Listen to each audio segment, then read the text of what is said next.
This episode is supported by Tropical Smoothie Cafe. Tropical Smoothie Cafe wants to celebrate summer with you. This week only, July 22nd to 28th, Tropic Reward members get a free Island Punch smoothie with bowl or food purchase. Peach, guava, passion fruit, mango, and pineapple. Order in the app, online, or in cafe. You're on Tropic time now.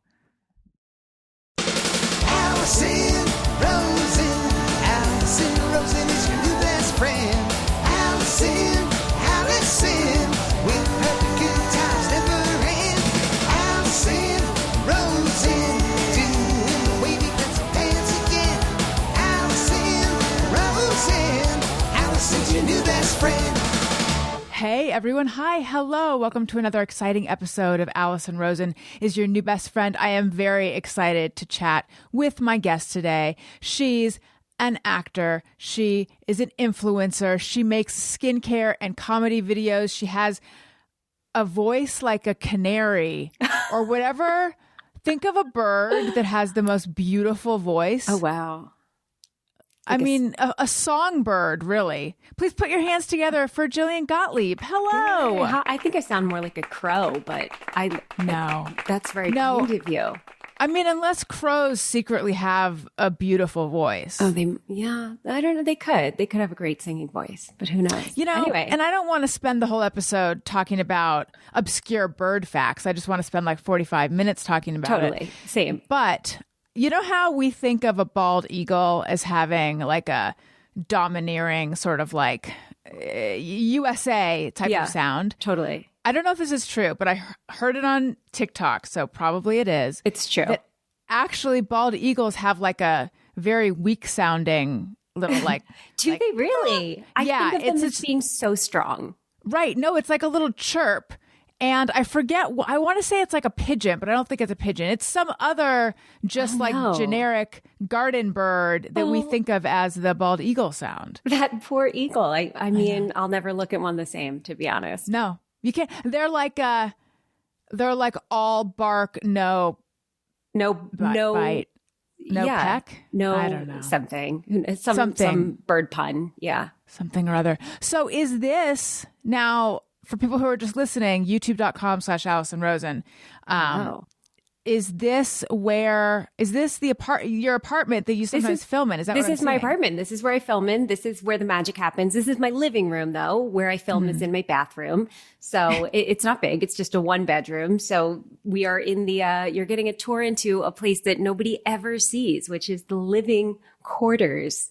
This looks huge. I lived in New York. It's not huge. It's not. It's deceiving from the angle I'm in. I'm literally at the window. I don't know why it looks so big, but it is not huge. It is not huge. Okay. Yeah. I'll believe you, but I don't believe you. And then what is this black square behind you? That's a tonal. That has changed my life. It's the best thing in the world. It's like a workout machine. Do you know, like the mirror? Oh, it's like yes. that, but it's way better. It's amazing. There's like a personal trainer. Like there's thousands and thousands of videos that pop up, and you like have a personal trainer and you work out, and then those 2 arms come out and do anything. There's like weights that attach to them. It's literally the hardest training of your life on the wall. Wow. It's amazing. That's really cool. Yeah. Do you like all the trainers that live inside this mirror? No, I don't like a lot of them. There's a couple that I enjoy very much. And there's a couple that I'm like, you're not mine. We're not friends. Right. Yeah, we're not. Yeah. Fabulous. Okay. So this is like on, what's it called? Like on Peloton, there's the screen and you can get all the different programs. Exactly. This is like this watches you. Like it tells you when you're not doing a move right, or if you need to go lower, if you need to adjust your hips or your arms. It actually watches you, and it can tell by how you're holding the equipment whether you're doing the moves right or not. So it corrects you in a nice way. It beeps and then it flashes on the screen what you're doing wrong. Oh my God. It's amazing. I highly, highly recommend it. Tonal, if you'd like to Sponsor work with me, please. Yeah. Right? Come to me. Come right now, now. speaking of sponsorships and whatnot, are you getting free cottage cheese?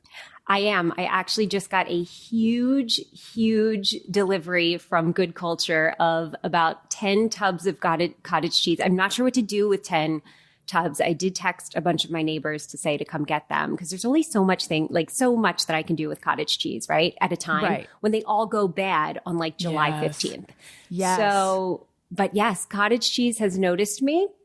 They shipped me aprons and bowls that say like cottage cheese queen. I'm living my best life.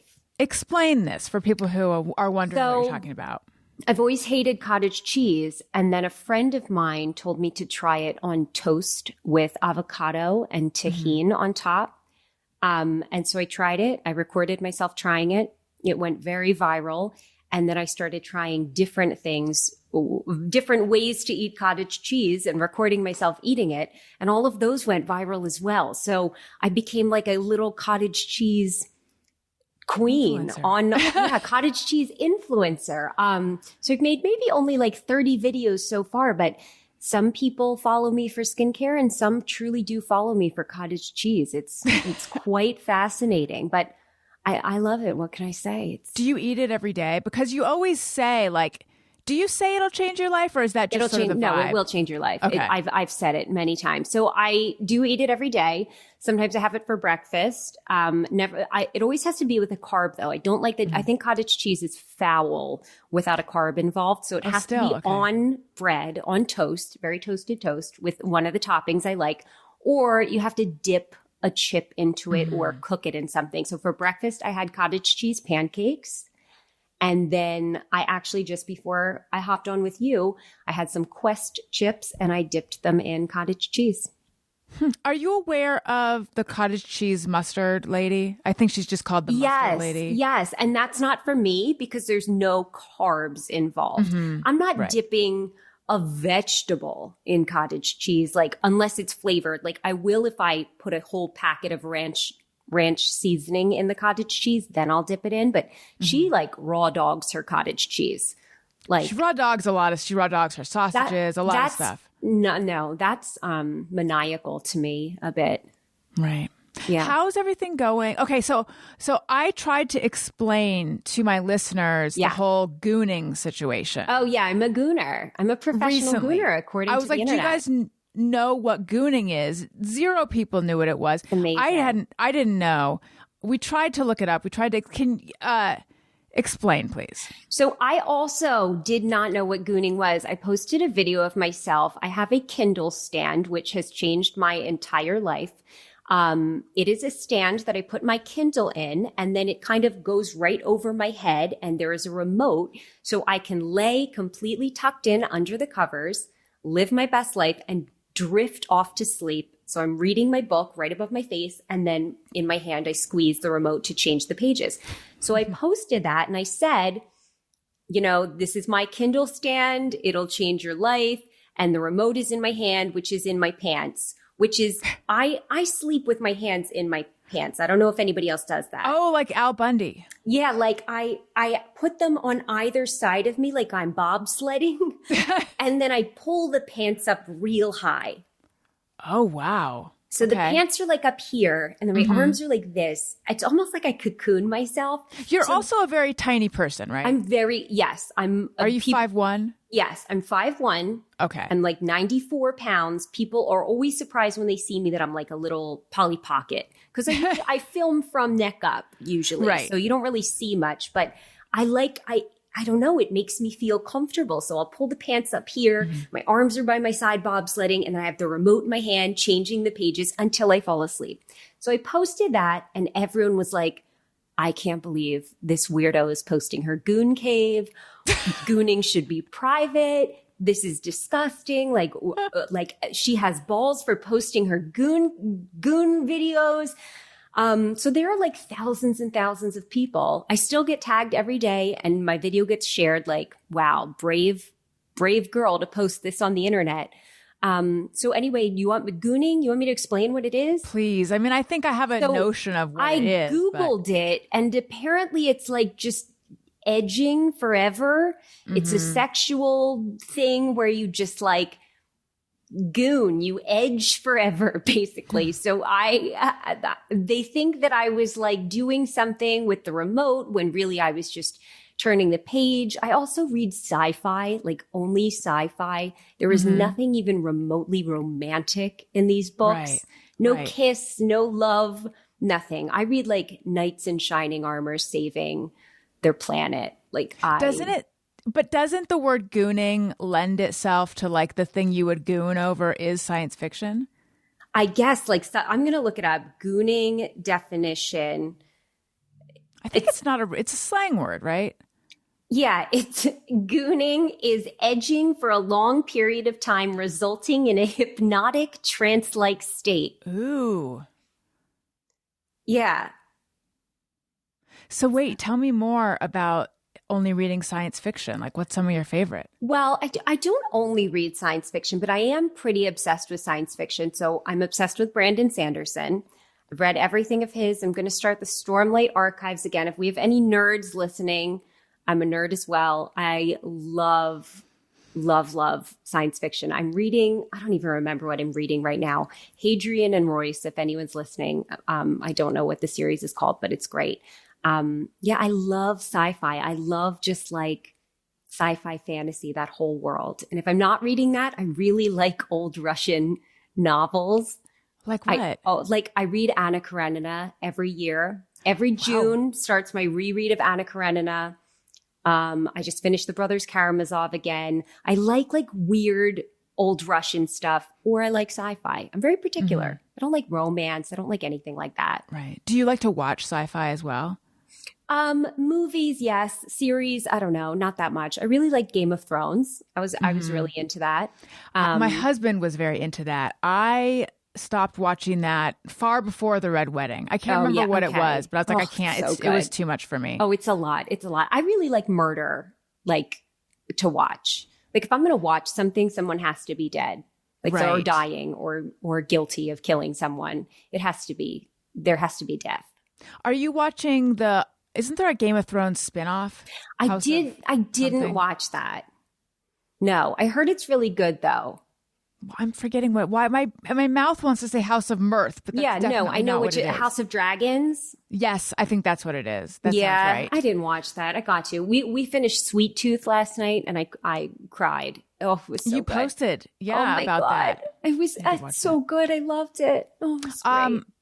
Did you watch Dead to You or Dead to Me? I watched it and loved it, but the most recent season I couldn't watch. We tried like 30 minutes. I couldn't. I felt so bad for Christina Applegate that I couldn't watch her. I couldn't continue. It was like because weird. It was hard to watch her. Yeah. I feel bad, but it was really hard for me to watch her. Mm-hmm. And I love her so much. And I know, when you know what someone's going through personally, I couldn't lose myself in this story because, what they gave her cancer, I think, in the story. And I was like, it's not what's happening. I can't watch this. Well, actually, I have to say that was not a spoiler alert because you got the details wrong. No offense. Oh, okay, good. They don't give her cancer. Oh, good. Okay. Yeah. Yes. I'm currently watching it. I remembered nothing of what had happened prior because it has been I feel like it's been so long since it's come on. They take so long in between seasons of shows. Well, I was just saying this about Severance. I'm going to have to rewatch the first season because by the time the second season finally comes, I can't remember a damn thing about that show other than I loved it. I loved it too, and I was planning on rewatching it anyway. So have you announced when that's going to come out? No, I think they're still filming it, which is wild. Well, they did have some issues with like the writing, and there was stuff going on behind the scenes. So, oh really? Yeah, I remember reading this. Like they couldn't agree on something, so they were at like a standstill for like 2 years. I thought that the pandemic had shut them down or something. I think there was more to it than that. Interesting. Yes. Yeah. Interesting. I know. Oh God, there was another one that I was going to say, do you watch? But now it has escaped me. Okay. So we'll go back to, you were saying that you love murder, which I hope that is just a soundbite that gets taken out of context. You played a character that perished on Elsbeth? I did. Yeah, she died from too much Botox. She got stabbed to death with Botox. I actually am about to film a movie in 2 weeks where I also what can I say? I perish. I can say that. I can say it. I can't say what it is, but I do perish. That's fine. Mm-hmm. So I guess my new thing, like 2024, I'm just like, people want me dead. Now, I mean, you seem resigned to it, so Yeah, I'm okay with it. I love it. Let's do it. Playing a character who is who's Botoxed to death, did that have anything to do with your TikTok videos and things? No, just coincidence. nothing. Like they didn't know. Total coincidence. Nobody knew who I was. I got this role of being like a TikToking plastic surgeon. I think probably because my audition was very real. It was very easy for me to play a TikToking plastic surgeon. So I got the job, and the first day on set, the director was like, I don't know if you have TikTok or social media, but I'm going to show you some videos of like some dermatologists on social media, and this is what they do. And I was like, she was like showing my friends. And I was like, honey, look at me, look me up. And she typed in my name and she was like, oh my God, you do it too. And I was like, I do skincare on TikTok. I got this. I got it, girl. And it was very funny. And it was great. Yeah. That's really cool. Where did you grow up? I grew up outside Atlantic City, New Jersey, a town called Linwood, like near Margate, Ventnor, like on the beach. Yeah, just like a suburban old life. And I moved to New York when I was 21. So I've been here for 800 years. But I know that's not true because you're not old enough to have been there for 800 years. No, I'm only 22 now. So wow. I know. You packed a lot. That's some science fiction. I had a life in this past year. So did you go to school not in New York? So I had an interesting school journey. I went to University of the Arts for a year for jazz voice. I dropped out. Hence your canary-like voice. I know, such a beautiful canary, bald eagle sounding voice. God, I feel like I don't remember. This was like 20 years ago. I dropped out. I think I went to like community college for a year in between. Then I went to Mason Gross Conservatory at Rutgers for opera. And then I dropped out. And then I went back, and then I dropped out again, and then I just moved to New York. And I was like, I just don't know what I'm doing with my life. What was happening when you were dropping out and then going back? Well, so when you were having a classic will she, won't she with your school? It was classic will she, won't she. I've always had like, it seems terrible ADHD and like decision-making problems. After high school, I didn't really know what I wanted to do. I moved to Atlanta for a year, and I was like songwriting for artists and trying to be a songwriter and pop star. And then I was like, I'm bored of this. I was a teenager. So I came home and went to school. And then I was like, I don't like it. I thought school was the only option. You know, there wasn't social media yet. I didn't know what to do. If I wasn't really acting yet. I knew I liked to sing, but I didn't know if I wanted to make that a career. So it was kind of confusing for me. I didn't know what I wanted to do with my life. I didn't have much guidance. So I just kept applying to school and then dropping out when I didn't like it, and then going back and then dropping out. And then finally I moved to New York at 21. I was just waitressing. And I went to an open call for a theater show for a play. And I went with no headshot, no resume. I just went. They said to do a monologue. I said, I don't know any monologues. I'll do a dirty joke. So I did like this one filthy joke that I've known for 20 years, and I got the job. And I was like, I guess I'm an actress now. I'm gonna act. And then I did theater for the next 10 years. That's amazing. Where do you remember where this open call was posted? Oh, it was on Playbill, I think. It was either Playbill, or I remember I think it might have even been the Backstage papers, though. Backstage had like a paper that you would get, and then you would like circle the auditions back in the day. Right. It might have been that. What is the joke? Oh, God. Okay. Can I tell it? Yeah. All right. Well, it's not going to be good because I haven't told it in 20 years. Right. But you're not auditioning with this joke. I'm not auditioning. I just want to know which joke it is. So the gist of the joke, I did have it worked out really well with like, you know, schmacting and stuff. But the gist of the joke was this guy is going down on his wife, and she has her period, and she's like, don't do it. Like, I have my period. And he's like, no, I don't care. I'm doing it anyway. So he does it. And then the doorbell rings and they're like, oh no. And he's like, it's okay. I'll get it.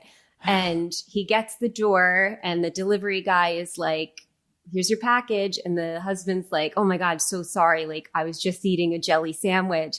And the delivery driver's like, oh, it's okay, man. Like I wasn't looking at that. I was actually looking at the peanut butter on your forehead. Ew. It's horrible. Please.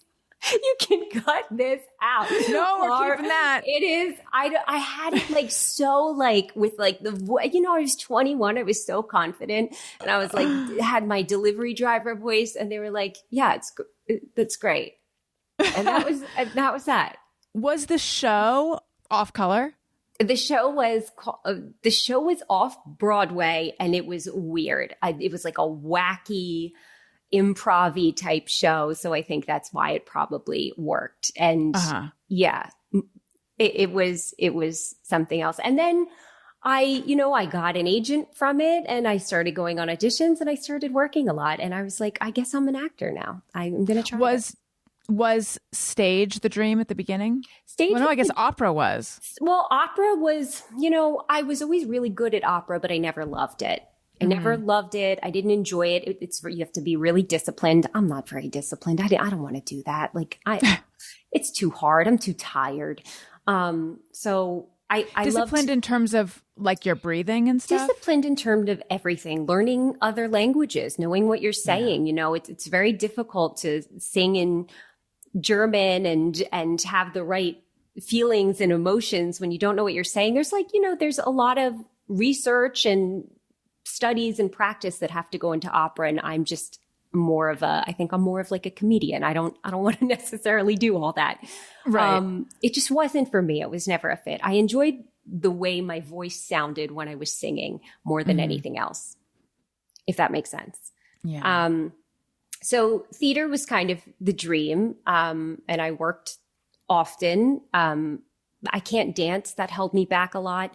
And then in early 2019, I decided I didn't want to do it anymore. And I really wanted to try to do just film and TV acting. Theater I had just finished doing like a very long 8-show-a-week show. And I was really tired and I just didn't want that to be my life anymore. The pay is bad. I was exhausted. What show was it? I don't remember I had done a show called #DateMe at the West Side Theater in New York. Mm-hmm. And then I went right into another show for like 8 weeks. And I was like, no, this is it. I'm done.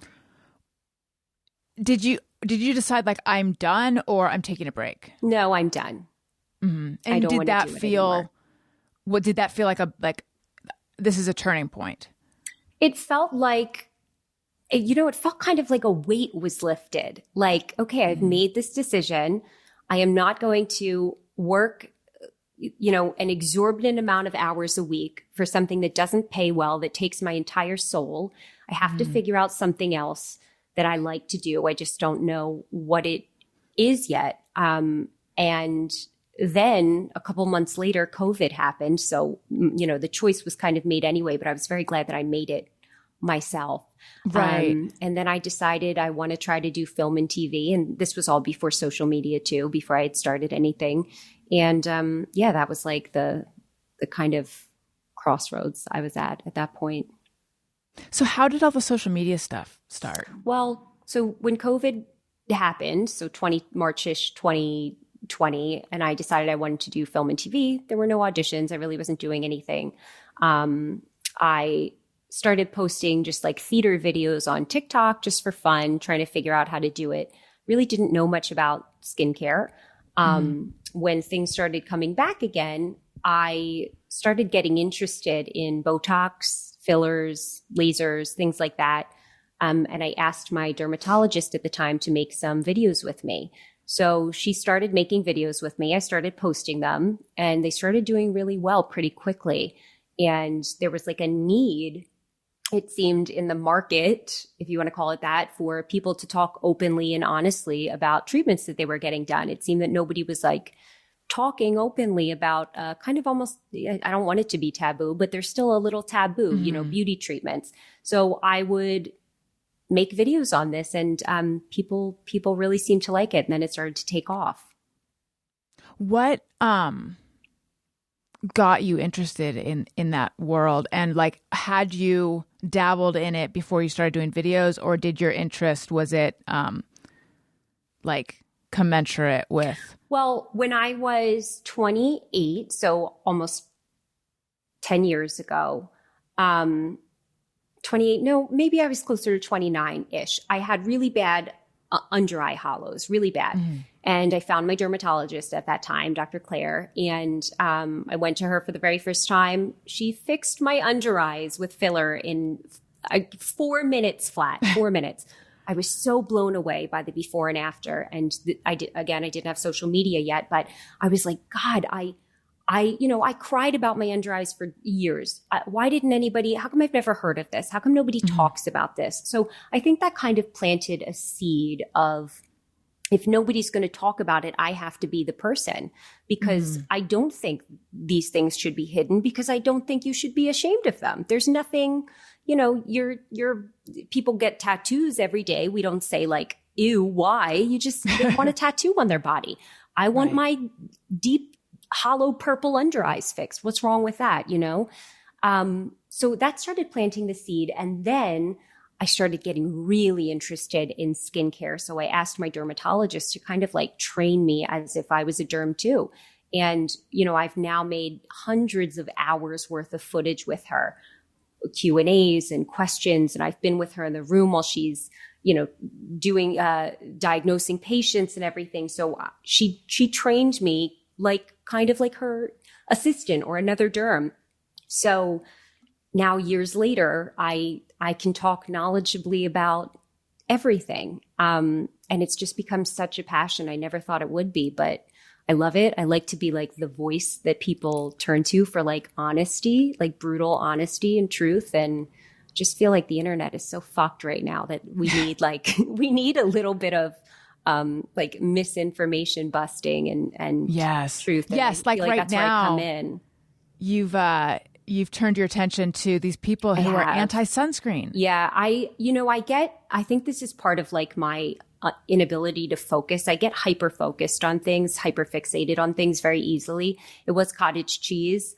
And while I'm still eating the cottage cheese, I don't talk about it as much. But I'm seeing such a vast increase in misinformation that it's really making me mad. And, I do see some people speaking out against it, but not enough. I feel like people are scared, to speak out or not say anything, not always be positive. I don't like the anti-sunscreen movement. I don't like this Botox alternative movement where people are saying really dumb things or exactly the same as Botox. Is that like argireline? No, I don't mean argireline. I mean, people are saying like flaxseed in water is the same as Botox, or wiping a banana peel on your face. That's better than Botox. It's bullshit. It's not true. I think people do things for views. And knowing that it's going to, if they post something crazy, that it's going to get them a lot of views. And I rage bait. I'm not into it. So yeah, my attention is really focused on I call them my debunking videos. So I'll bring in my cosmetic chemist friends or my dermatologist or do some of them alone. But I just have no patience for the nonsense on the internet right now. I think it's ridiculous. It's really frustrating. So for people who are familiar with your videos, they know who Dr. Claire is. Yes. Because she appears she's like 50% of content. Yeah. She's everyone's favorite dermatologist. Yeah. But how did you initially find her? So I was seeing a dermatologist in her office, her old office for acne. And I said to him, my under eyes bother me. And he was like, oh, well, I'm a medical dermatologist. I can't do anything, but I know the best cosmetic dermatologist. I'm going to refer you. She's also in this office. And he referred me to her. And that was the last time I ever saw him. I switched completely to Claire. She's medical and cosmetic. And yeah, we've been doing this little partnership for years now. And I think it's very beneficial for both of us. It's created this template in my mind of like, oh my God, you could recruit your providers to do videos with you. And I'm just like waiting for the right person to come across my face. But how did you first broach the topic to her of doing videos? I think I just said, would you be interested in letting me ask you some questions and film you? And she just had no problem with it, which is great. She was very awkward on camera. So I taught her how to act. I taught her how to speak, how to smile, like how to tell a story. And in return, I got to retain all of her information and knowledge that she would spew. So, I mean, we would do Q&As, live Q&As, I think twice a week that were like 2 hours each, where people would just ask questions and, I saved them. I would watch them almost like I was studying. Like I would really try to just take all of her knowledge. She's so brilliant. What was she like at the beginning? You said she was awkward, but she would stand with her arms behind her back like this and look at oh, that's such a doctor's way to stand. Like this and kind of look at the floor, and it was very monotone, and it was kind of like this. And I would be like, "What, Dr. Claire, tell us what vitamin C is." And she'd be like, "Vitamin C is an antioxidant that can help brighten the skin." And I was like, this isn't gonna work. This isn't gonna work. But it's funny, even like 3 years ago when I started filming her, I had an iPhone 9. It was a shitty camera. Like it's so grainy when I look back on those videos. It's like grainy, and I have the music in the background turned up way too loud so you can barely hear her. I was producing club films or something. It was like, but we've learned. We're getting better, and I have learned. And then how did it go when you tried to teach her how to be better on camera? Was she open to that? Oh, yeah. She wants to learn. And now she's a little actress. She does her own stuff and she has her own funny ideas, and they're so good. And she's brilliant. She knows when she, needs help with something. In acting, she doesn't know how to act. She's a doctor. Yeah, I think she really enjoyed it. She loved learning how to be better on camera. And are you guys friends in real life now? Oh, we are friends. Yeah, absolutely. Awesome. I love her to death. She's the greatest. Do you guys disagree on anything in this skincare world? No, or treatment world? I don't think we disagree on anything, actually. But also, I was trained from her, so my knowledge comes from her. But even as I learn more and more and more, there's nothing that I've seen that I could disagree with her on. Yeah, no, we pretty much have the same answers for everything. Do you what are your thoughts on dermaplaning? Love dermaplaning. Highly recommend it. I think it's fantastic. Helps your makeup sit on your face better, helps your products absorb better into your skin. If you're missing a glow from your skin, the easiest fix is simply dermaplaning. Interesting. I've never done it. You absolutely should. Everybody should. Everybody should try it. Everybody should go to a professional first to get it done so you can see how it's done. You can ask questions. You can know that you don't have to be scared of it. Mm-hmm. It's also really, really easy to do at home. I have a YouTube tutorial that walks you through the steps.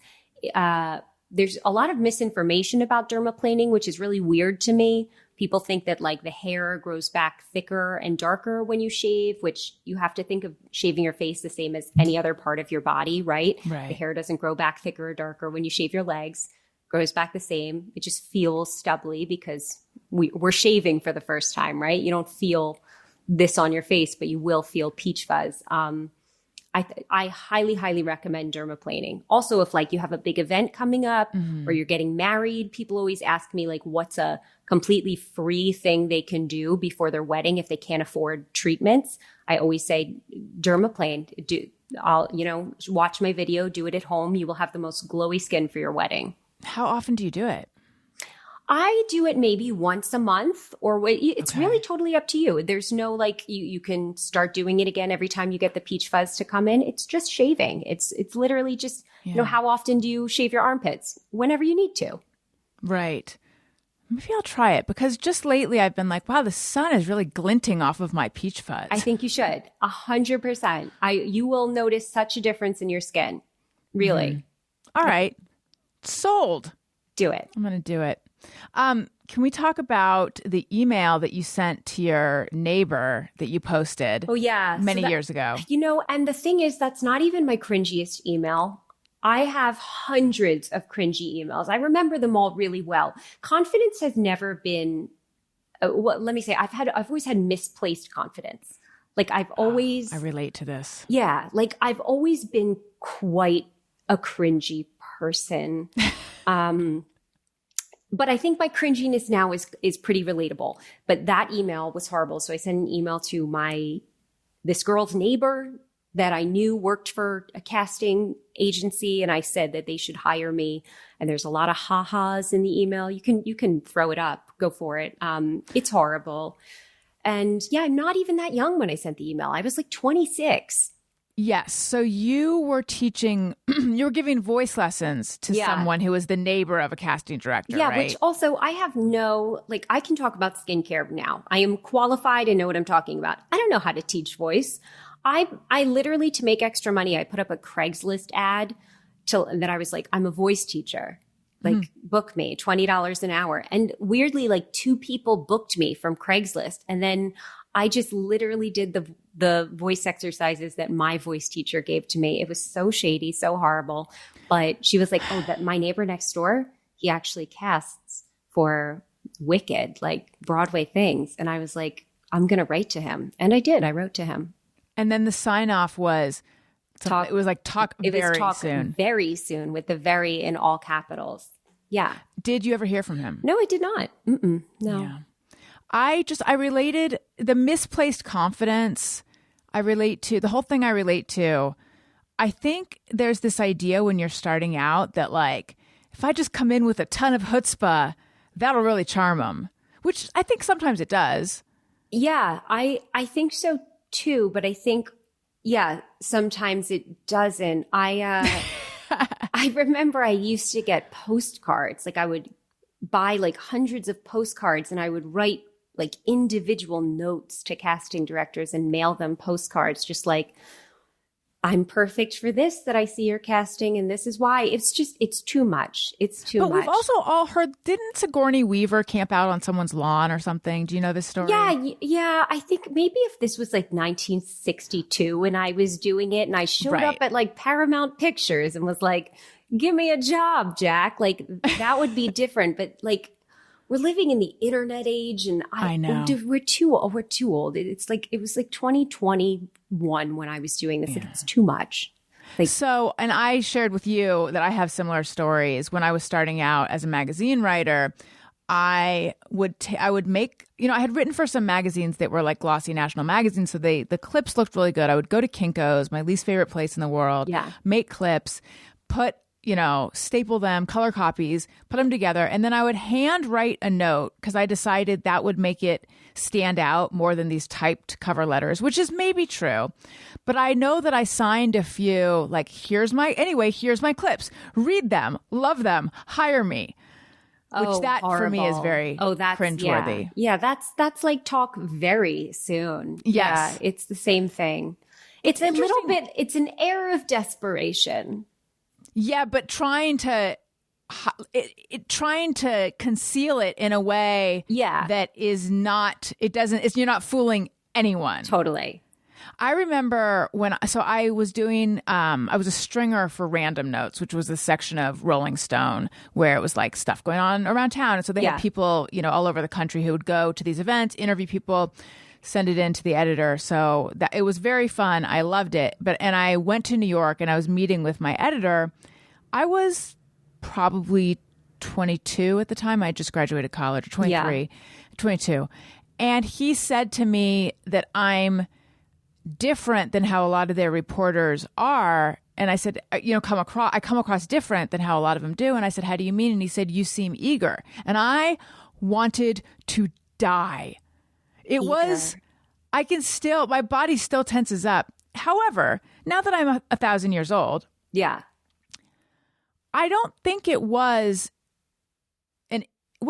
up until I just said it again, and now I'm questioning it, I don't really think it's an insult. I actually think when you're hiring someone, working with a young, eager person is kind of a breath of fresh air. Yeah, I would Because you don't have to convince. Like I think I sent thank you notes after assignments. Like I was so excited to have any assignment. Yeah. I think that's pleasant. Yeah, I think eager is great. I think when eager veers into desperation or the air of it, then that's when it goes awry. But right. Eager is good. I also, it's weird to be this person now that I'm in a position of hiring people sometimes and dealing with pretty young people. Sometimes that sort of like chutzpah, moxie stuff, I'm ashamed that I'm going to say this, but I'm a little bit like, no, you should respect your elders. And I am one now. 100%. Okay, you're with me on that? I don't like anybody giving me the energy that I used to give. Yes, and I think that's why I don't like it. Like, enough with this attitude. Calm down. Just be yourself.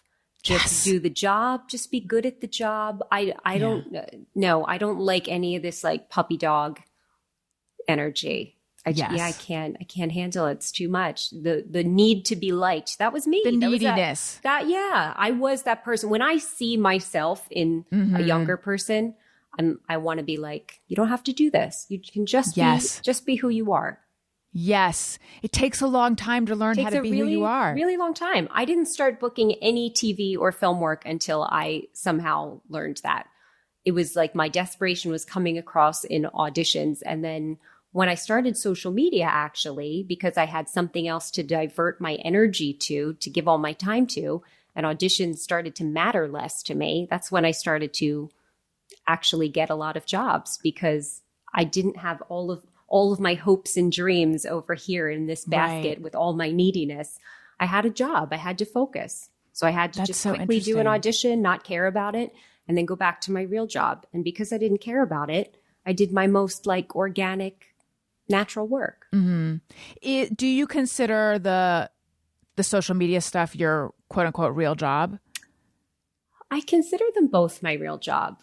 I feel like I love them both equally, and I'm just as happy doing both. And I feel so lucky and thankful about that. I have two jobs that I love to do that take up a lot of time, and they're both very different, but they're also kind of the same. I mean, making skincare videos in front of my camera, talking to myself all day, smiling, I'm acting. All I do is act all day, and that's all I've ever wanted to do. So I think they both fulfill me. So they're both my real jobs. So what is your day-to-day like being a professional video maker? Well, it depends. I batch content, so I only film maybe 1 or 2 days a week, depending on what I need to do. So I will film a ton of videos and change my shirt, change my hair, makeup, whatever I need to do. And then I schedule out my content. I probably post 4 to 5 different videos every single day on different platforms. So I have to have a lot of content. And so if I don't have an audition, or if I'm not on set filming something, then it's just social media. I will spend 1 full day filming, and then I will spend the next full day editing. I do everything myself.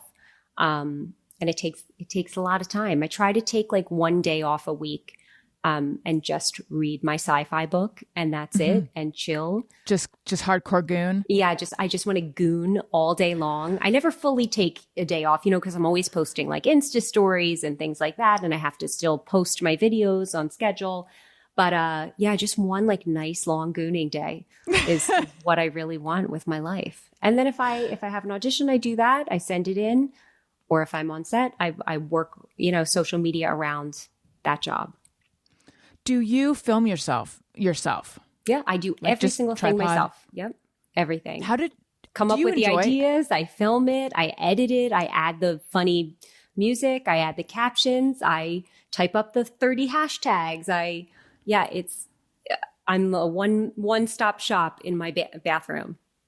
How long does an average TikTok video take you to make? It really depends what I'm filming, but I could probably film one in, if I'm doing like a quick tutorial or a comedy video, maybe 20 minutes, and then editing a while. I'd say if I'm filming like all day long and then editing, and I could probably get like 8 or 9 videos done. So that's 4 days of content. It's not a lot. It takes me a while. I'm a perfectionist too, so I'll reshoot things 100 times. I kind of treat them like an audition almost. Like how far ahead are you? So I always have about 10 to 14 days scheduled. So right now, today's what, the 9th? I'm scheduled with content through the 18th. So I don't have any more content past the 18th. So tomorrow I'm actually filming all day for the content that I'll be posting from like the 18th to the 25th. So you're always seeing my life about 2 weeks behind when I lift it. Delay. Do you enjoy editing? I do. I think I'm good at it. I really enjoy it. I have been hurting my hands a lot, so I've had to take time off. I'm getting like, I don't know if it's arthritis. I'm getting carpal tunnel. So I'm trying to like listen to my hands. If they need a day off, I don't do anything. And I've switched to answering like DMs and comments only on my computer. But I do enjoy editing, but I'm always scared that my hands are going to flare up now. What do you use to edit? I use InShot is the app on my phone, and I just edit everything in there. Oh, so you edit on your phone? I do. Yeah. I'm not really technologically savvy. I don't know how to use a computer very well. I mean, I have all of my videos, like my schedule of where to post on Microsoft Word 2001. Literally, it's the 2001 version of Microsoft. And yeah, I'm not good with technology on a computer, but a phone I can figure out. How do you feel about how you are seen online or at times misunderstood? Like I'm thinking of the IUD. I haven't even had an IUD, but the reaction to your IUD video pissed me off so much. I was in your comments like fighting with people. Oh my God, I love you for that. I saw your name a bunch. Well, to be honest, it doesn't bother me at all. When a video goes viral, I stop looking at the comments. So I think that's something that people should all do. If anybody's listening right now and makes videos, like it's my greatest advice, take it. When a video is going viral, stop looking at it, let it go viral, let the people fight in your comments, because it only adds to your engagement and it adds to more people seeing your page. So, I certainly am not somebody that ever tries to create like rage bait. People think sometimes my videos are like that, like the gooning video was rage bait. Like no, I was literally trying to show my Kindle stand that I love. IUD video, I had hundreds of followers asking me to post my full IUD video. So I posted it for them. And I think it's something nobody has done. So I try to be as educational as I can sometimes. But yeah, it doesn't bother me at all. Nothing. This is a business. And I think that the more people that see me, the better, whether it be good or bad, because I have more people that love me that don't. And, I know that. I know that. So it doesn't affect me. Oh my God, I want that level of equanimity. You have to. That's so good. It is. I'm telling you, if you start thinking of it, just like retraining your mind that like, you know, if you get a bad comment, like nobody that's happy with themselves would ever leave a bad comment. It has nothing to do with you. It has everything to do with them, right? People that are very unhappy like to fight on the internet. I am happy. I don't fight on the internet. And again, the more that people see my videos, the more hopefully followers I get, the more people I can reach, the more people I can teach about skincare and make laugh. And that's a good thing at the end, whether it's going viral for a good reason or a bad reason. I will get seen to more people. And I think that's my goal at the end of the day.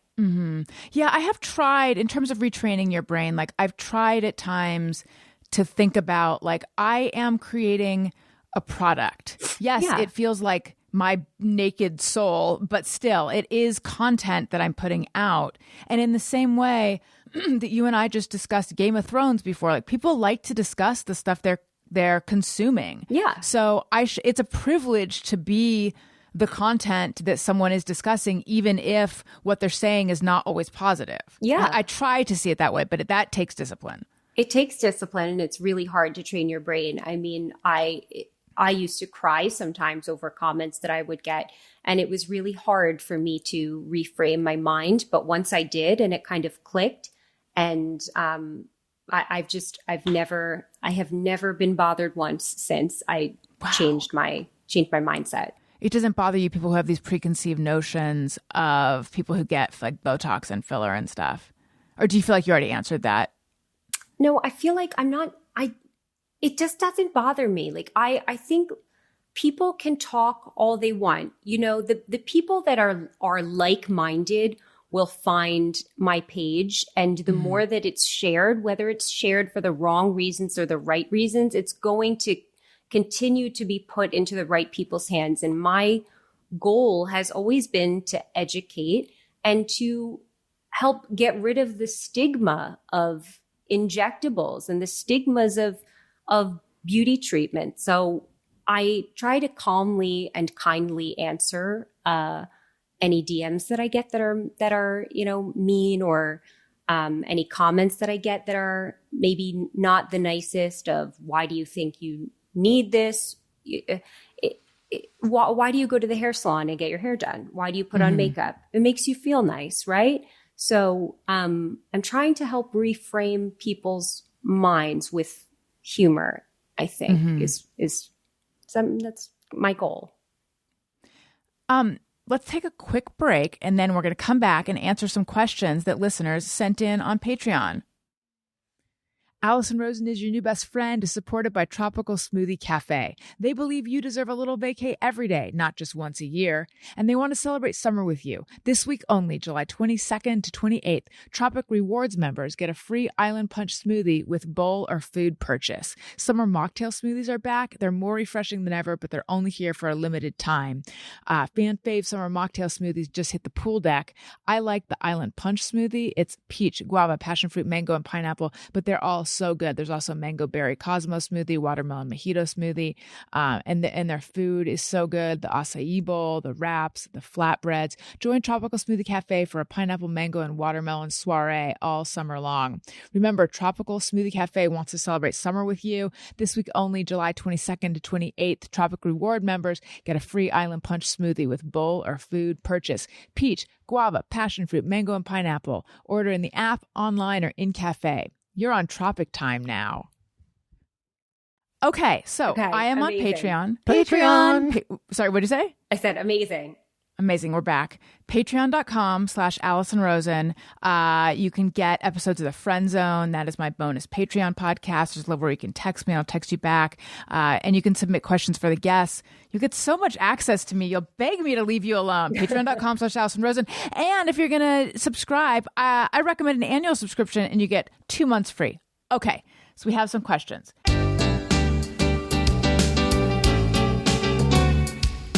When we ask, they send them in. They're wondering how you have been. So thanks so much for answering these questions from our fans. Ashley Jacques says, oh my God. Actually, she said, OMG. I'm so excited for you to interview her. She is so funny and down to earth. She always responds to her messages when I have a question. I really appreciate that. What is the most important ingredient or specific item for aging skin that isn't Tret or an exfoliant that we can get at Target, Ulta, or Sephora? I already exfoliate and use tretinoin thanks to you.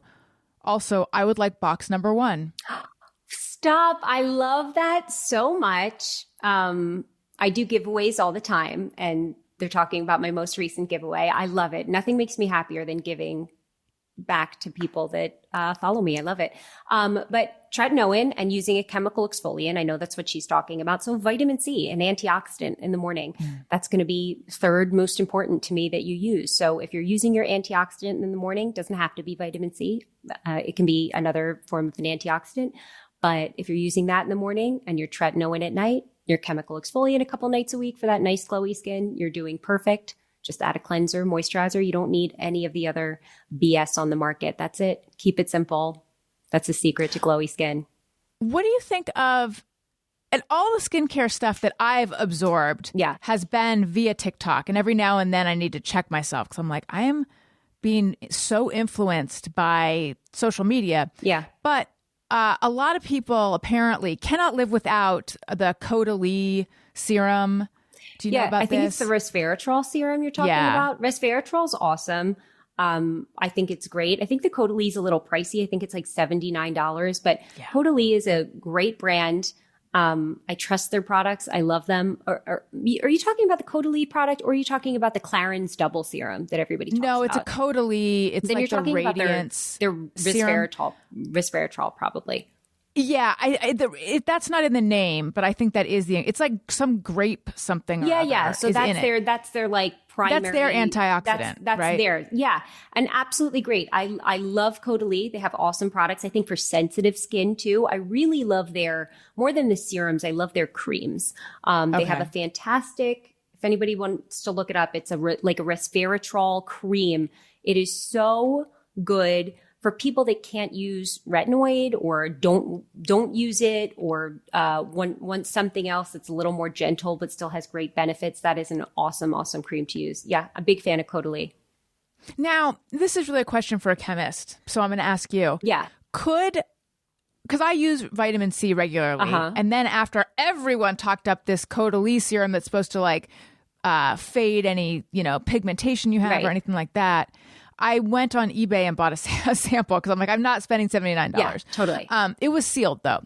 But could one use vitamin C and that, or do you think you choose? No, you totally can. I don't think you need to, but you absolutely can. You can also just look for a serum that has multiple benefits in it, right? So there's a lot of serums like Youth to the People has a great serum that's like, I think it's like kojic acid plus niacinamide plus a bunch of other things. So it has a bunch of these heavy hitter brighteners in it. You could do that as well.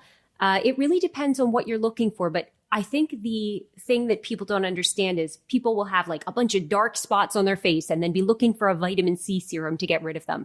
That's not what it does. Vitamin C, you're not necessarily going to see this huge difference in your skin. It's important to use it, but it's not like using hydroquinone or cysteamine, which will actually fade the dark spots. It's different. You want to just find something that your skin likes. I like vitamin C serum. I use SkinCeuticals. I love it. I am at the bottom of my bottle of SkinCeuticals. It's like a maple syrup color at this point. And I'm trying to decide whether to repurchase because it's very expensive or whether to use one of the others that people like Timeless, right? That maple syrup we don't want. That implies that it's brown, which means it's oxidized. So we don't want that. We don't want to use it. Does that mean it's not working? No, that means you should not be using it. And if it's actually brown, it can actually make your skin worse. Make your skin like discolored, not discolored, but you don't want to use it if it's oxidized. But so that means $20 worth of product in there. I know, you got to get rid of it. Yellow is fine. Clear is great. Clear, yellow. But when it turns orange or brown, it's time to toss it. I think you try Timeless. I actually went down to Dallas to film with my cosmetic chemist friend, Alex, the cosmetic chemist, Alex Paget. And we actually did a video that I haven't edited yet on how similar the SkinCeutical CE Ferulic is to Timeless. They are almost identical in ingredients, but Timeless is like $25 and SkinCeuticals, I think they upped their price. It's now like $193 or something. Yeah. Timeless is great. Keep it in the fridge. It's a little more watery, but like I love Timeless too. I switch back and forth between them in my fridge. Okay, here's a question. I do have more questions from listeners, but here's one from Allison Rosen. Yeah. Love her. Love her. Okay, so I want to have like a steady person I go to. However, the dermatologist that I was going to, I got chin Botox and it left my smile lopsided. And then she said that there's no way it could have done that. And it's like, yes, there is. Cause I know from, so then I didn't want to go back to her. And so then I shopped. I'm sort of still a little bit shopping around, but, this woman swore by, this woman, she's fantastic. She works at a Korean med spa.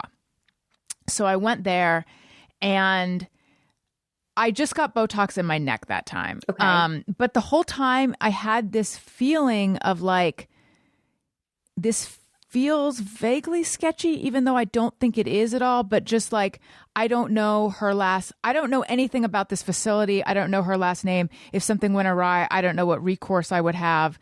That being said, she seemed great. It worked great. It was great prices. But she was telling me about all these things that like haven't come to the US yet that are all the rage overseas, like PDRN. Do you know about that? Yeah, well, that's the salmon. She said salmon DNA, but it's actually salmon sperm. Yeah. And they do under eye injections of that and all this stuff that at the time I was like, this is a bridge too far. But now I'm like, is it? I don't know.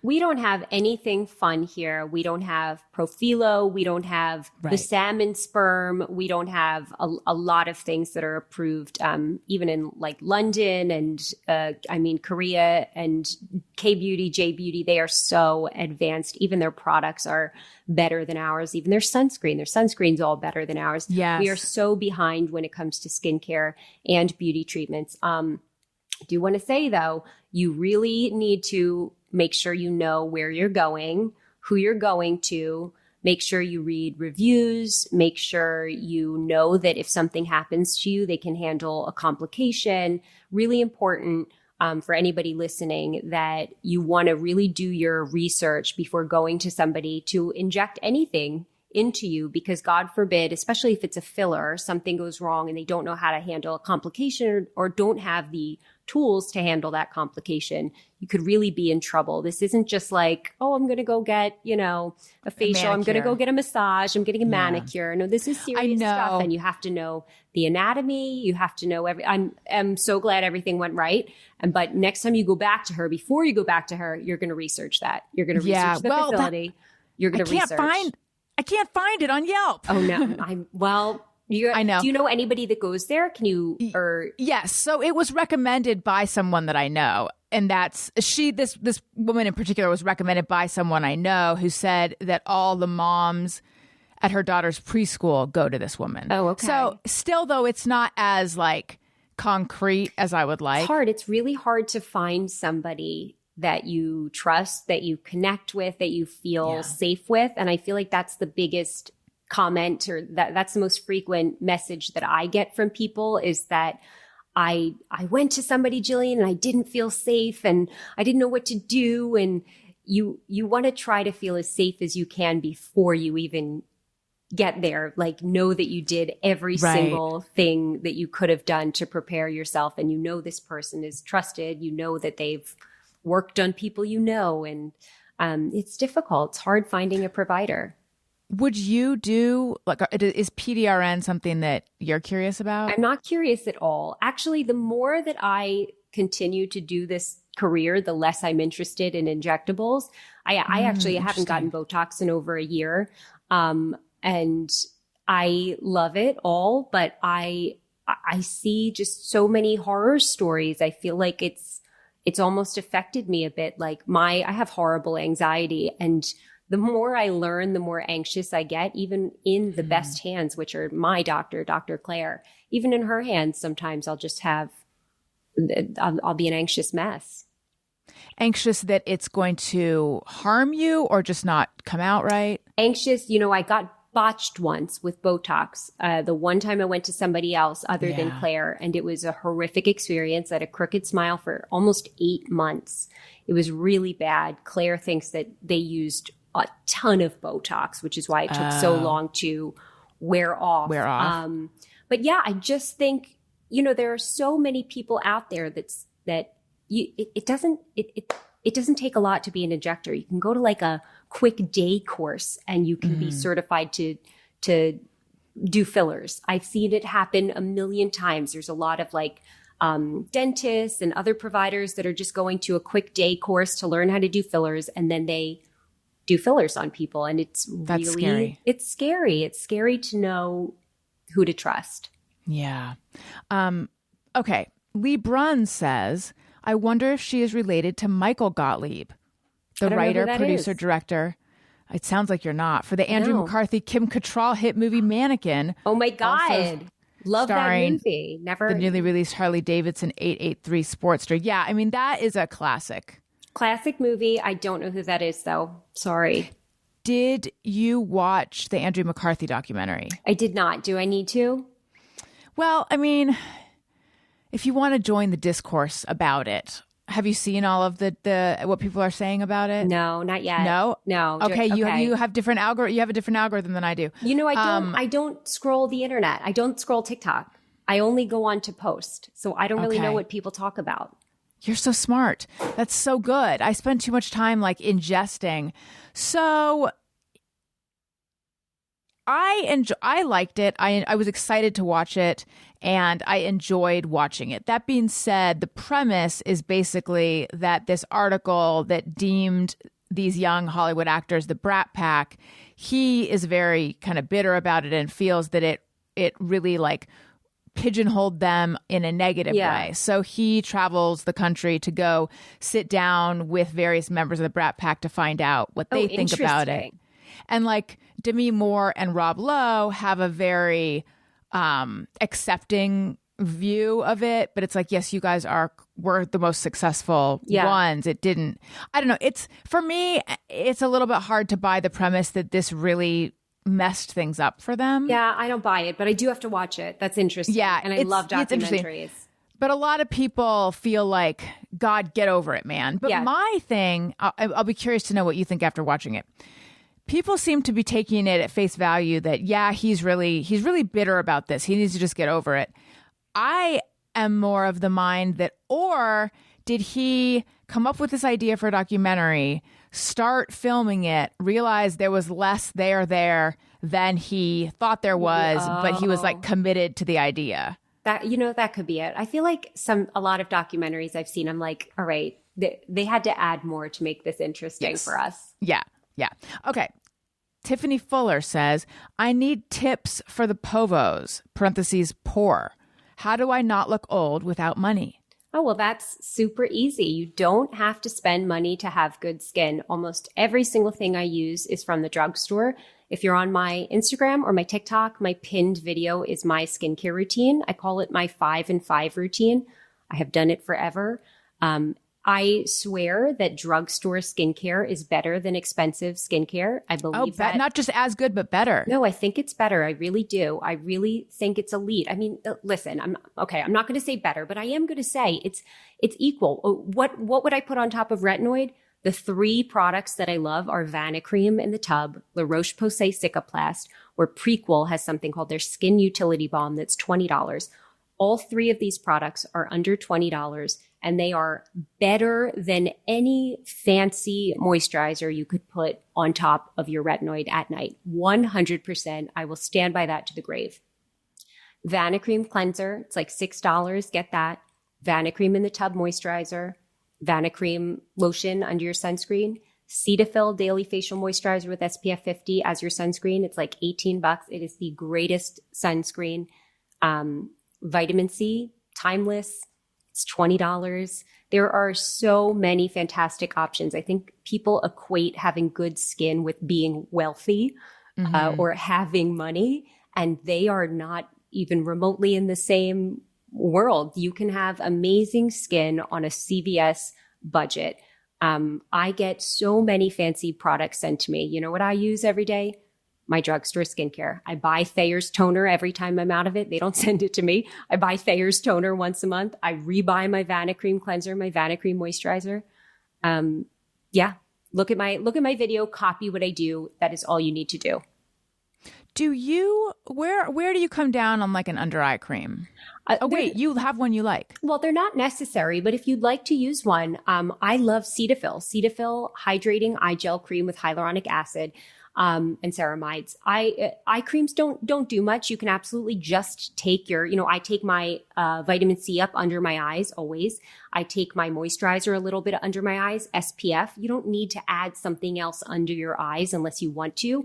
I do love eye creams at night as kind of like a barrier from your retinoid if you want to keep them kind of away just from your eyeballs. But the Cetaphil one, I think it's $20. It's fantastic. Ice cold from the fridge. There is nothing better than it. It's like a light gel cream. I have issues with things burning my eyes, and this is just like the most gentle eye cream. It feels so nice. It brightens them up. Cetaphil, great. My under eye area has become a problem area for me. Yeah. And like all women my age. Yeah. So I am like tempted to I'm tempted to repeatedly bring the tretinoin up a little higher Well, and you a little can. higher. There's nothing wrong with that. You absolutely can. It's for people that are irritated easily Okay. that they should keep it away from their under eyes. But there's nothing wrong with doing a little dab of, the retinoid or bringing it up underneath and then doing moisturizer. I do. Tretinoin weirdly doesn't irritate me at all. So I use my eye cream and then I'll also do my retinoid, and the retinoid kind of goes on top of the eye cream. So the eye cream's almost like a little barrier, which is what you want, kind of dilutes it a little bit. So I'll dab my eye cream. Then when I put my tretinoin all over, I do go up under my eyes, and then the moisturizer, same. I kind of do like a sandwich technique with the retinoid just under my eyes. So definitely do that. There's nothing wrong with that. Okay. Because I was well, thank you. Because I was like, because I bought this Beauty of Joseon retinol. Oh, that's great. And I wondered, but it's a retinol, right? Well, it's just an over-the-counter retinol, but it is K-Beauty, and they are elite. Yeah. Beauty of Joseon is a fantastic brand. Everything of theirs is great. You should be using retinoid, though. Yeah. Well, so I normally do. Oh, okay. Retinoid being tretinoin, right? Yes. Mm-hmm. Yes, that's what I normally use. But I, from watching TikTok, started thinking like, oh, it's bad that I'm bringing the tretinoin up this high. I should maybe be using a retinol under my eyes or something. Don't worry about it. Try it. Okay. Go back to the tret and try it. All right. Here's a question that no one has been able to answer for me, and I'm wondering if you know. Great. Charlotte Palomino? Yes. Who she's always talking about how Korean sunscreens are and you mentioned this too, are so much more advanced than ours because the FDA hasn't updated their rules about sunscreen. They treat it like a drug since 1999. So like Beauty of Joseon, which is the one I like, but there's a bunch. They all have these filters that are way more advanced than ours and offer better protection. Yes. So I had IPL a while ago, and I'm always trying to like maintain the, I don't want the dark spots to come back. Am I better off with a tinted mineral like a Elta MD or something, or am I better off with a Korean chemical sunscreen? Well, either. Honestly, I think this is a personal preference. Like K-Beauty may have better filters, but I see nothing wrong with using a 22% zinc oxide tinted mineral from America also. Okay. Me personally, I have melasma, I have rosacea. Even right now, I have the air off. You can kind of see if anybody's watching, I'm getting flushing just from the air is off to do the podcast. So for me, my skin prefers mineral sunscreen. A lot of the K-Beauty that I love is chemical. They have mineral as well, but the ones you're talking about, they're chemical sunscreens. My skin, for some reason, just reacts better. Like my melasma doesn't flare as much with mineral. So for me, a tinted mineral that's, a high zinc oxide, high number on the front, SPF 50-ish or above, protects me better. I think truly I don't care what anybody wears. If you like K-Beauty, wear it. If you like the American sunscreens, wear it. If you like, Ultraviolet from London, great brand. Any of the London or Australian sunscreens are fantastic too. I think just being interested in sunscreen and trying different ones is what's really important. I don't think you need to worry about what's protecting you. They're all protecting you as long as they have that, SPF 30 or above. But definitely if you want more protection, look for the higher the number on the front. I just did a video with my cosmetic chemist friends about this. Higher the number on the front, the better. But chemical, mineral, it doesn't matter. Just, wear sunscreen and try out new ones. There's so many good brands from not in America that you could try. I tried one today, Naked Sundays, an Australian brand. Oh, I've heard of that. Yeah. Fantastic. I mean, there's so many great options out there.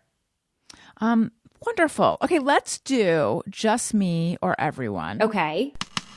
Sometimes I ponder on something I have thought or done. Is it just me or everyone? Okay. You happen to have one.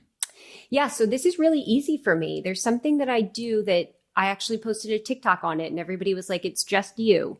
You're the only one in the world. So when my partner is out and I order food like alone to eat, because I'll never cook if it's just me, I always order a grilled cheese and fries and onion rings. And I don't know what it is about that order, but I feel like embarrassed ordering it. There's something that I feel dumb. And so when the delivery man is here and rings the bell, I always shout like, it's the food, babe. Babe, the food's coming. And then as I open the door, I'm like, no, I got it, babe. I got the food. I got your food. And I like blame the food on him. And then I grab the food and I'm like, thank you. And I'm like, yeah, babe, your food. So I do it every single time. I scream that his food is here. I got the door, and then I close it. I don't know why. That is hilarious. Something for a therapist to like dissect, but I always do it. I can't believe that's only you. I relate to that. I announced that the food is here to no one for like, in my mind, like, the delivery man is also cooking the food and making fun of me and then delivering my food like this sad girl with her grilled cheese and fries and onion rings. And so I want to let the delivery man know that the food's not mine. It's not you. The food's not mine. I'm just getting the door. If you were just ordering, I really want to get down to the bottom of this. If you were just ordering a grilled cheese, would you feel the need to do this? Yeah, no, I think it's really anything because I have ordered like a salad before and I've done the same thing. I don't know why that's interesting. What am I saying? I've ordered a salad like once in my life. It's always a grilled cheese and fries and onion rings. And I scream it every time. Some people would say that's being safe as a woman alone in the apartment. I guess. But I know you're not doing it for I'm that. not scared. My doormen are tough. Like they're not fucking around. Like they won't let anything happen to me.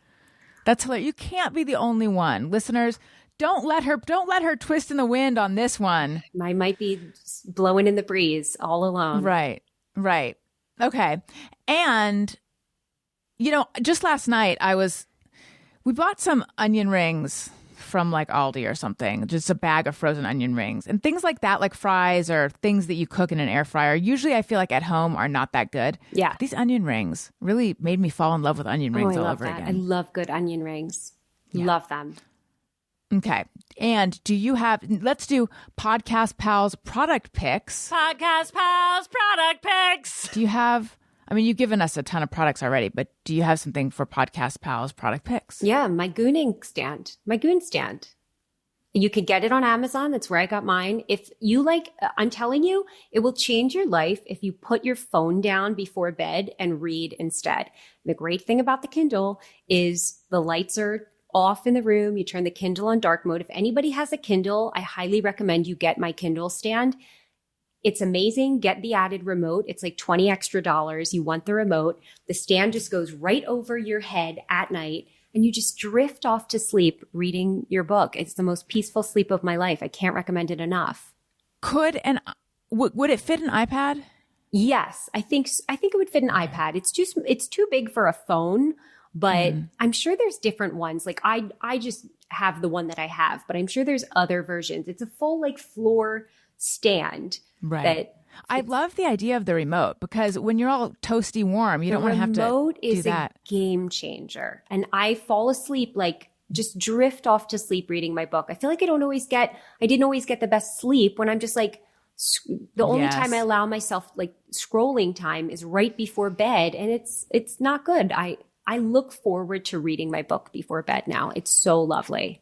So then do you wake up in the middle of the night and like your book's like right there and your remote's in your hand? No, as I'm falling asleep, like really falling asleep, I will just move it away from my head and then put the remote right behind me and then I'm done. I'm out. Love it. How did you meet your partner? So I met him 8 years ago at a Tony party, his agent's Tony Awards party. I crashed it with a friend and I saw him and I was just like, very drunk. And I was like, he's cute. And I'll say hi. And here we are 8 years later. I love that. And he's a composer, right? Yeah, he writes Broadway musicals. So he wrote Elf, The Wedding Singer, The Prom. He's writing a new one now. He's the greatest. Just like a little musical genius over there. I love that. Have you been in his shows? No. I was in a production of Elf, but not the Broadway one. But no, I would never, ever want to work with him. He is just... Wait, why? Because I could never. I would never want that. Also, he only does theater. I don't do theater. Oh, right. You stopped. He's very good as my assistant. He unboxes. He's my reader for auditions. He does the grocery shopping. He takes care of the house. He's a very good assistant to me. And his mom makes appearances, right? She does. She's the greatest. She's just so naturally hysterical, just like an old Jewish yenta, and we love her for it. And she's just so funny. So I've added her to some videos as well. I just have such a fun cast of characters. So I try to like record them whenever I can, like my grumpy dentist. And oh God, yeah. The greatest. You're a hot plastic surgeon. Hot dentist. Hot dentist, yes. Yeah, my plastic surgeon's kind of hot too. Right. Yes, you're right. You're hot dentist, whose wife also works at the practice. She's right? my makeup artist.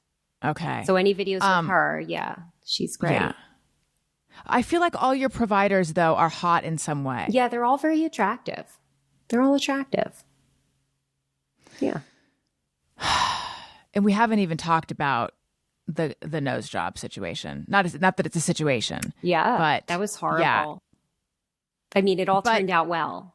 Right. But you feel that it's like the best thing you feel very positive about the whole thing. I think right? it's the best thing I ever did. I'm so happy. I think my doctor's the best. If anybody wants anything above the neck, go to him, Dr. Ben Paul in New York City. He's the greatest plastic surgeon ever. I think 30 plus people have gotten nose jobs from him because of me. And they're all so happy, and that makes me so happy. Yeah. Thank you so much, Jillian. Thank you. Like I was saying off air, I don't do a lot of interview shows over Zoom anymore because I just prefer in person. But I want to talk to you so badly that I said, let's do it. And it's exceeded my expectations. Oh my God. Oh, I'm so glad. Same here. This was so fun. Thanks for making a concession for me. I love it. It was great. Thank you. Tell everyone where they can go to find you. Yeah. Follow me on Instagram. It's my name at Jillian Gottlieb. On TikTok, same at Jillian Gottlieb. You can also just Google me. It'll pop right up. I think it says I'm an internet personality now. It changes every day. Mm-hmm. Sometimes people be like, it says you're an actor. I'm like, well, I'm that too. But anyway, follow me online. And definitely follow me on YouTube because I do so many giveaways. I do a lot of skincare giveaways because it just makes me happy to give away skincare to my followers. So you receive packages all the time of the latest and the greatest. Where do you put all this stuff in? Is it in your apartment? Yeah. So in the living room and then in my closet, but I immediately set things aside, either keep or give away or donate. I donate a lot as well.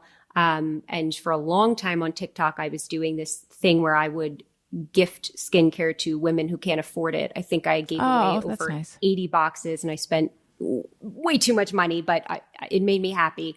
I don't do it anymore because the price was it was getting so expensive. Mm-hmm. But now, I separate them into the piles and, I do giveaways. I ship out boxes to winners like every couple weeks.